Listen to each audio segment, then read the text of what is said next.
Ambassador Comănescu, it is not, really, I'm not exaggerating, it is indeed not only a privilege, it is a delight to welcome you in Belgrade. And here we are at the Hotel Hyatt, which is very close to the confluence of the two rivers.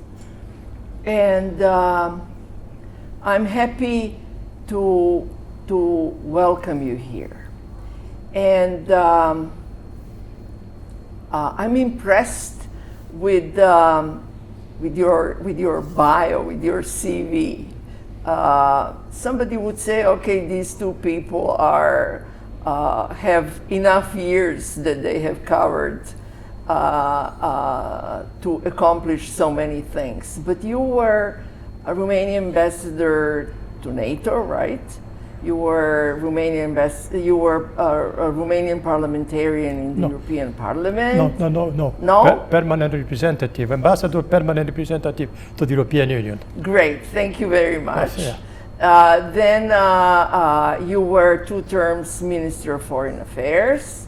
You are now, you were ambassador to Germany. You are now Secretary General of BSEC, Black Sea Organization for Economic Cooperation, and you are, and you were the one who actually initiated, or you were representing Romania in initiation together with Austria of development of the Danube strategy, right? I think that you are very, very, very well informed, and but I have to be well informed. It's a kind of you to speak out about whom I am or whom I was, and the various positions which I had as a career diplomat of my country. Thank you. Thank you for these words. But since I mentioned the Danube strategy as the last in the list of all your postings, I thought that it would be an appropriate question to ask you, what was your motivation for working in the development of the Danube strategy? What did you think we would, as the Danube region, achieve with the Danube strategy? And thinking that it was adopted in 2011, could you please just reflect on what are our accomplishments in this past period of time?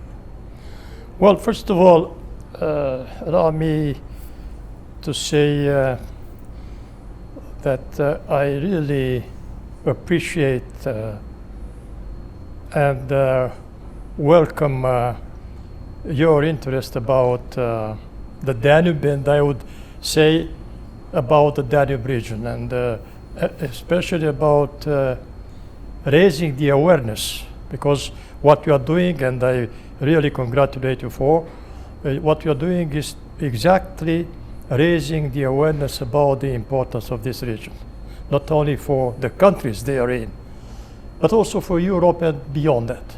Why? And I'm trying to come close to your question.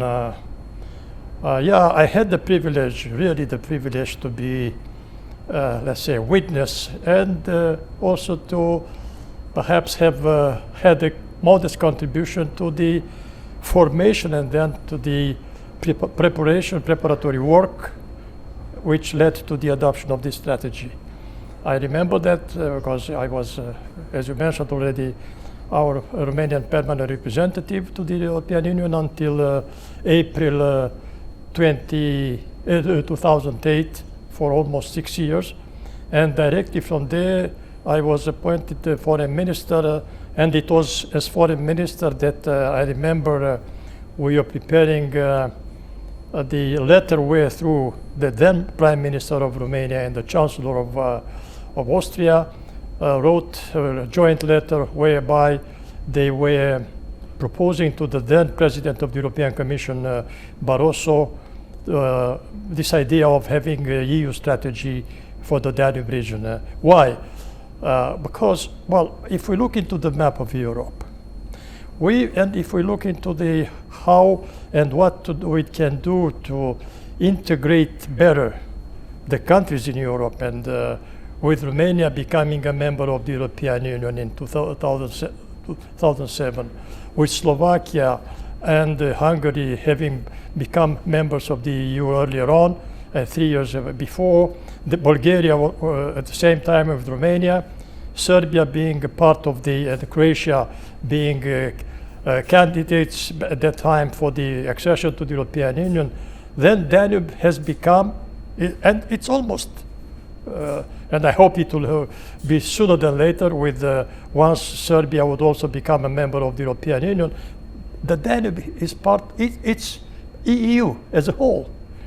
And as we have been seeing, I mean, the Rhine River has become a kind of a real blue highway of transportation. And I think that working to transform the Danube as well as a kind of a waterway, permanent transportation system, it will be extremely beneficial for the whole of Europe. It is not only about transportation. It's about, I mentioned the idea of a blue highway. It's about contributing to the enhancement of a friendly environment in the region. It's promoting development of all the ports and cities along the Danube. Let's not forget that there are 1, 2, 3, 4 capitals of these countries which are crossed by the Danube. And so that would significantly help in the economic development of the region. But also, I think that we have to take into account, and now I'm thinking about our recent meeting in Cappadocia of the European Partial Agreement on cultural routes, talking about tourism and culture. Well, I think that, and I hope you'll agree with me, that the Danube region as a whole has not only an extremely high economic potential, but it also has an extremely high potential for tourism, for cultural tourism as well. And so, you see, there are quite a lot of areas where through the development of an appropriate strategy for this region is something which will bring quite significant benefits. And now, coming to your question, what has been done so far? Well, I have to say that I think that what has been done so far deserves some credit, in the sense that through the various workshops, annual meeting, there is, if I will remember, every year there is a forum of the Danube region which is being organized, where politicians, but also local authorities and stakeholders, be it private or public companies, they are getting together to see what concrete projects and in which area things could be done better or developed. That's, I would say, already an asset. But I think at the same time, very honestly, I think that the time has come to go beyond that, in the sense of really not just seeking and identifying, but implementing concrete projects. And in my opinion, the most important project that could be developed in this region is, as I said, transforming the Danube into a real permanent, all throughout the year, a permanent transportation route. We are not yet there. There are things to be harmonized. There are sensitivities in some countries about how to, if and how to use the Danube. There are those who may say that developing transportation via the Danube River may affect the environment. I would not embark upon such an approach. On the contrary, as I said, if we compare, for example, road transportation and water transportation, there are calculations very, very solid ones, where through it is clear that transporting the same, on the Danube with barges and so on, goods would be very, very much cheaper than road transportation, and very much high contribution to diminishing the environmental the pollution. So that's one point. And second, we are crossing a period of time where everybody in any corner, even today in the meeting which I was participating, the topic, the issue of connectivity has become high on the fore. And when you talk about connectivity between Europe and Asia, which is extremely important, if we look into how the global economic development is evolving, then which is the best way how to connect it? If Europe, from the western of Europe, a part of Europe, via the Danube, across the Black Sea, and further on to Asia, you see that very important connectivity projects that have been promoted or are being promoted, be they, for example, the BRI, the famous Belt and Road Initiative, be it the Middle Corridor, or Global Gate to Europe. All these projects, initiatives cannot avoid crossing the Black Sea Danube region. So you see, I think that even if we were to limit to these aspects, we would have enough arguments in favor of doing more to really put flesh on the bones when we talk about the EU strategy for the Danube region. And here I would conclude on this part with this. It's a most welcome fact that there is this EU strategy for the Danube.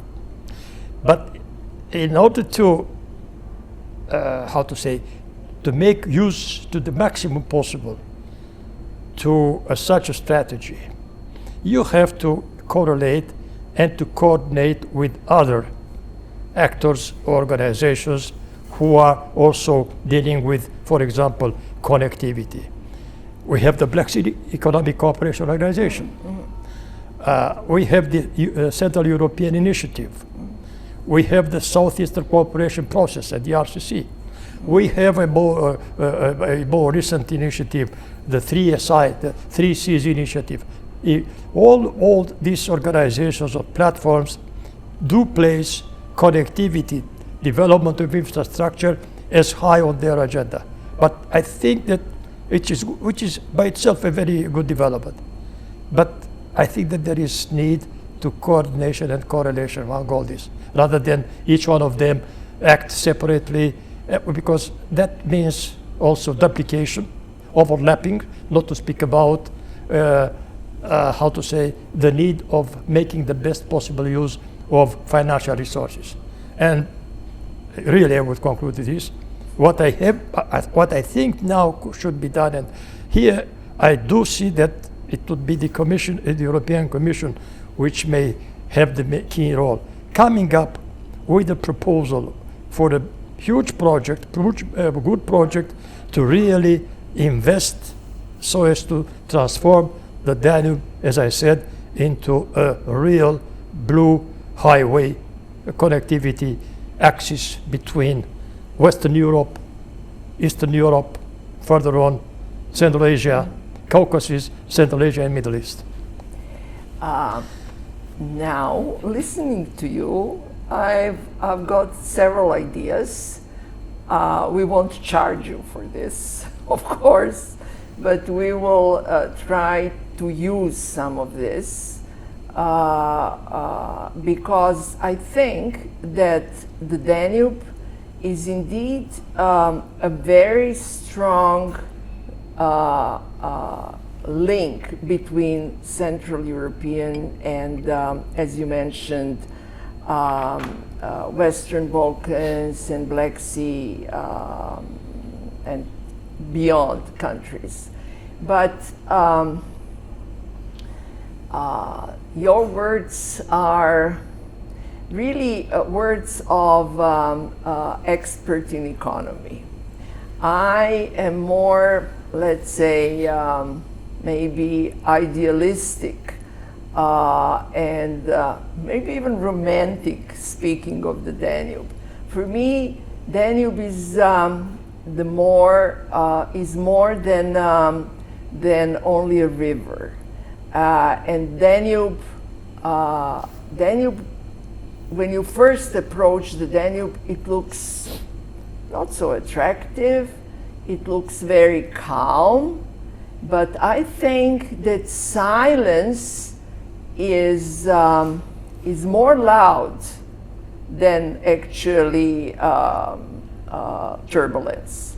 So, and Danube is dangerous and powerful, but in the best possible sense. And it is so diverse. And you have these spots just getting into Gerdap Gorge. You have these spots where Danube looks like the sea between Romania and Serbia. And then you have this spot between Vidin and Calafat, where Danube again is huge. And then you reach the Danube Delta, where Danube is really blue. In these other parts, it is, we cannot say it is blue, although the brand has been created, Blue Danube. It is really blue in the delta, but and then it enters the Black Sea, which is dark. And you have, when I was there the first time, I was really struck with the impact of the nature. Danube is powerful, Black Sea is powerful. And how can we promote, okay, economy is the precondition, but we need to promote the Danube and attract more people to come. And infrastructure is lacking, mostly in the lower part, middle and lower part. We are all talking about European cycling corridors. We are talking about historical heritage. We have ancient heritage in the lower part. We have medieval heritage in the lower part, and there are only cruise ships. And cruise ships, okay, they are great for the awareness, but the local communities do not have much benefit out of that. The cruise ship goes or sails, and it is visible, and then what does the local community do as the follow-up to capitalize on showing off to the world what is Danube? We have been discussing about the Danube brand. The only brand existing so far is the Blue Danube, and it is related to Vienna, for instance, and that's great. But we would need to extend it to other parts of the Danube. Look, I fully subscribe to let's say the remarks, and I would even, if I well understood what you are trying to say, also your concerns.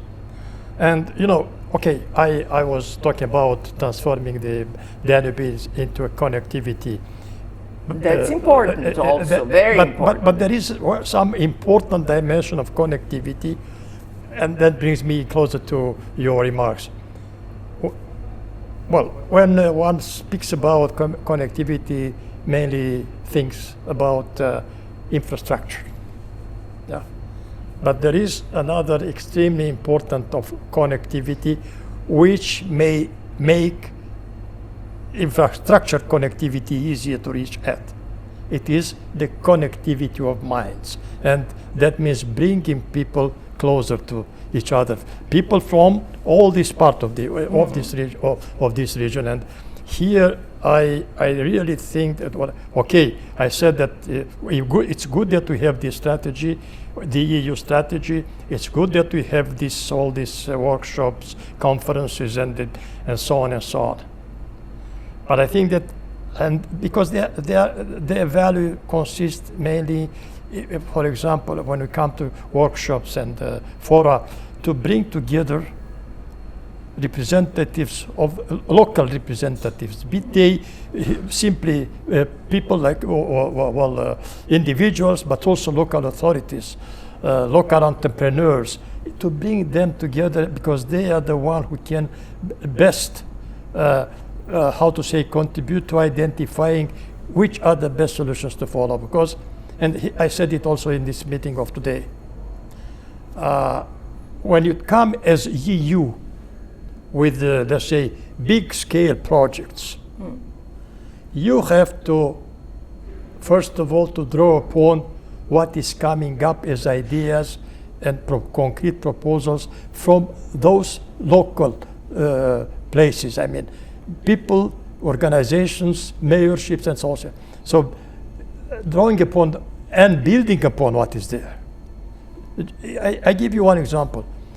If we manage to transform the Danube into a kind of, let's say, permanent transport route, and to put all this potential into value, then, as I said, you have the connection with the Black Sea. We should not forget that in the Black Sea there has been some good initiatives have been already developed. There is already prepared a so-called Black Sea Ring Highway. You have also the Black Sea motorways of the sea. All these combined together can bring and have this networking of connectivity, which it's mutually reinforcing. So, and I think that everybody would agree that if we look into the cultural the cultural riches and heritages which you have in the Black Sea region, I think that it's one of the richest in the world. It's one of the richest in the world, because when you come, you have, if you take also the Black Sea region as a whole and the Balkans, and you have everything, a mix of cultural value from the antiquity, ancient times, to the modern times, Middle Ages and so on. If you go from along the Danube from Donau-Eschingen in Germany. Yes, from the Black Forest. I had myself as ambassador in Germany, but not only for that, because of that, but I'm one of those who had the chance practically to walk along the Danube, and when I say walk, it's not even walking. Quite a lot of good parts of it, from the Donau-Eschingen, from the Black Forest to the Black Sea. And one can easily see how many wonderful sights you have to see. Not only natural landscape, but human-built landscape. So, and here I see the need of an effort, again, by the European Union as a whole, to put better into value this extremely valuable potential which lies in the Black Sea region. I just have to mention, that there are 150 million people living along the banks of the Danube, and they are so diverse in culture, in languages, in education as a whole. But this is something what should be probably the most attractive asset for us, saying, come and meet the diversity of Europe, concentrated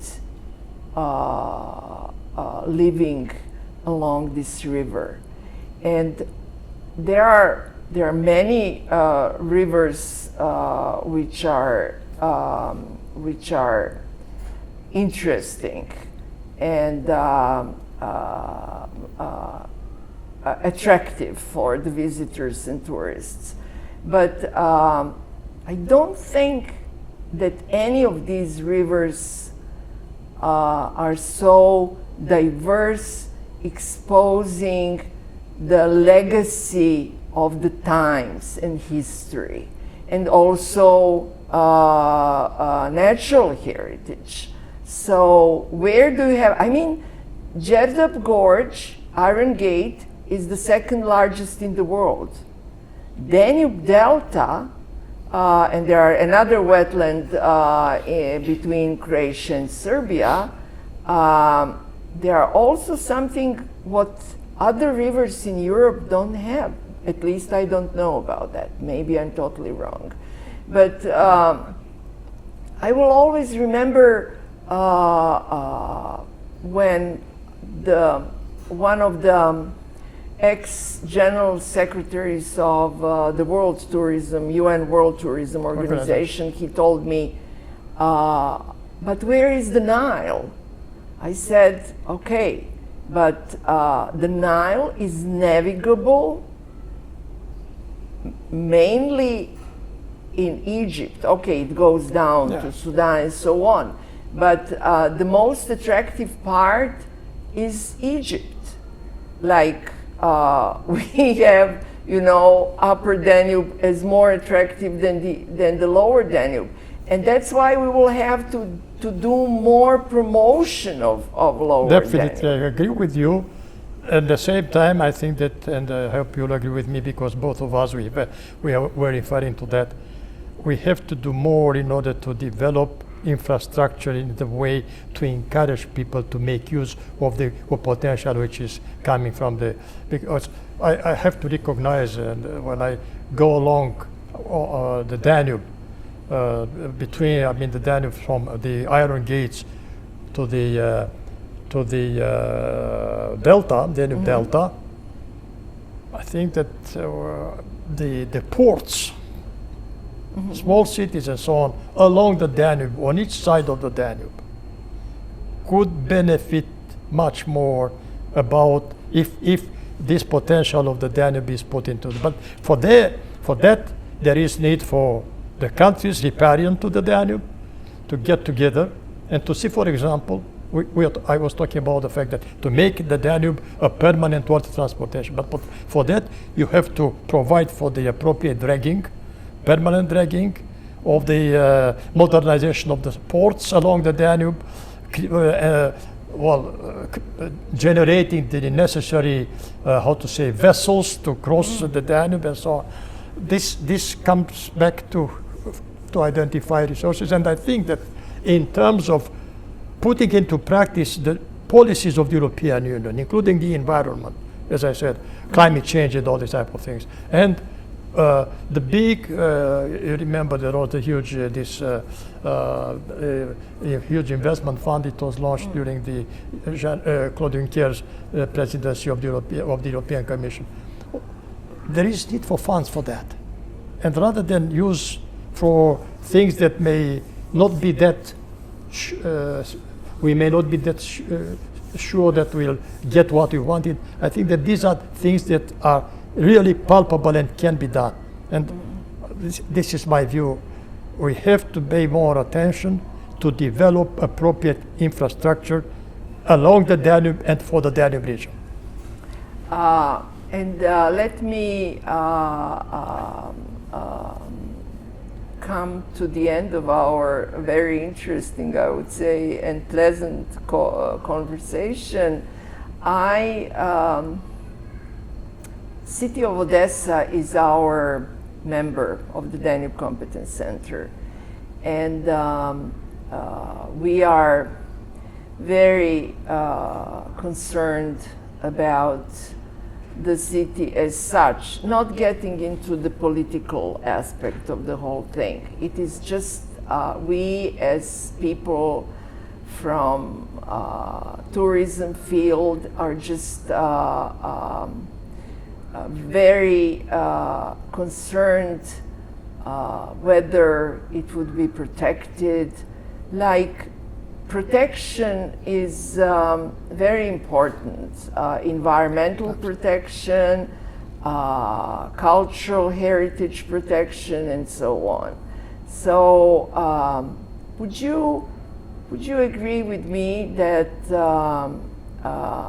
as economy is the precondition for successful development of tourism, that peace is the precondition for sane and happy development? Absolutely, absolutely.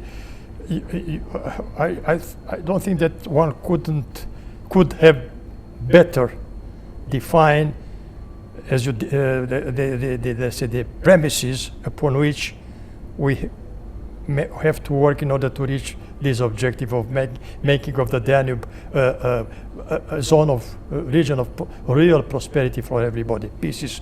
And you may wish to know that as in my capacity as Secretary General of this of the BISEC, from the very outset, unfortunately, when the war was breaking out in this region, I clearly stated that this is something which does not bode well at all with the objectives of this organization. We have to work, and I hope that looking into very recent developments, I hope that the time will come much sooner than, as soon as possible, to end the conflict in this region and to come back to that atmosphere where through the various structures, like the organization which I have the honor to represent, may do their job in accordance with the